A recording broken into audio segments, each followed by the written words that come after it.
In your 20s, do you think a guy should be single for the majority of time or in a relationship? What's your take on that? What do you think makes you more productive?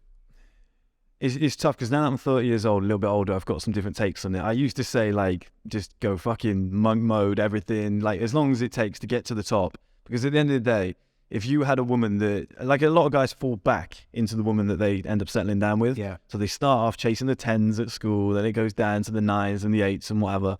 And for comfort purposes, they're like, I'm just going to have to sink down to like a 4 so that I can get that love. Like, everyone wants love. Do you know what I mean? Everyone wants that compassion, get home at night, have a hug. That's nice. Do you know what I mean? If you keep getting rejected, it's quite nice to fall back. Yeah, it's actually soft as shit. Helping on my eyes. Yeah, actually, now that we're sat here, yeah, people keep falling back. Do you know what I mean? Falling back, and they end up with something like a 4. And I always said, like, why not make the direct jump?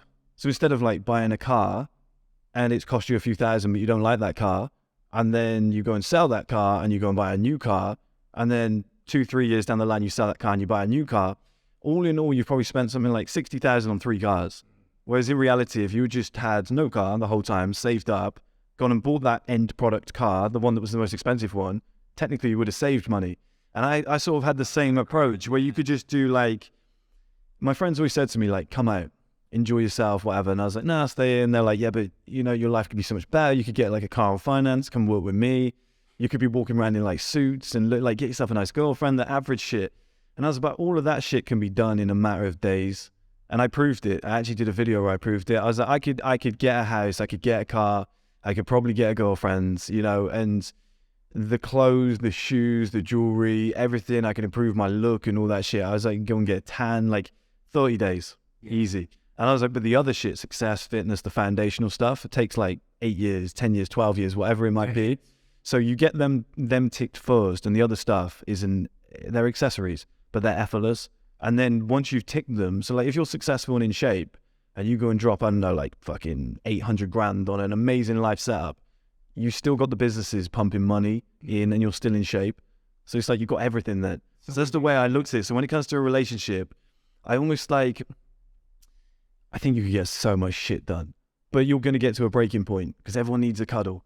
Everyone at some point needs something. Do you know what I mean? And you're going to feel like shit. However, I think, look, everyone's not like me. Like, I can be single and I'm fine with it. A lot of people need to be in a relationship, but I think along the way, because people say, how am I going to go cold turkey to being this successful guy with money?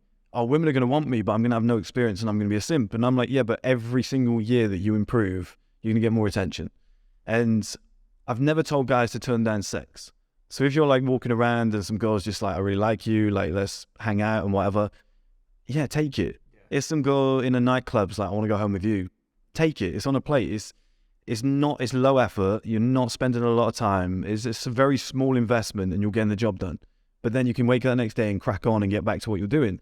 That's going to happen naturally if you do improve as a man. There's no way if you're a high value man, you're going to sit there and be like, nobody even looks at me, nobody talks to me. Like, do you know what I mean? So it's going to happen. You're going to gain that experience naturally from just improving. So I've always had an approach like, instead of either or, do both. And the way I look at it is like, the both strategy probably is success, fitness, full in, focus, because women chase successful men and men who have like accomplished a lot.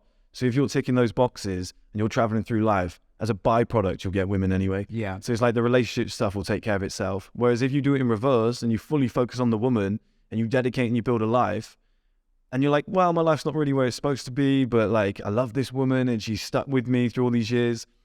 But slowly you've been fucking declining and you get to 29 and she goes, I met another guy, I'm out of it. She can go and replace you in 5 minutes. Oh yeah. Girls, I'm going to struggle. More options. You're going to struggle. If you haven't stayed in shape and you haven't been on top of your game, and you haven't, like I said to you the other day, I'm doing kind of monk mode while this stream platform's being built, but I'm still messaging, keeping goals, like keeping things hot. Do you know what I mean? Because if you go completely cold turkey, you got to restart, and then that makes you thirsty because you don't have any options and whatever. So I just think 100% focus on yourself, make sure you're okay. And then if anything goes wrong, you're still okay. Like when I went through that breakup, if I had 30 girls messaging me like, oh, I want to be with you, like get rid of your missus and whatever, what a softening blow that would have been. But the fact I was like unemployed, didn't have anybody else lined up, that's when it really hurts, because you're on your own. And that makes you thirstier, because you're like, oh, I need her back. She's the only woman who's ever properly loved me. She's gorgeous. I'm never going to get anybody better. That's when it fucks with your brain. So that's why I think, as a man, take care of your own shit first. Be selfish. Focus on yourself. And the rest of it is a byproduct of just being a decent man.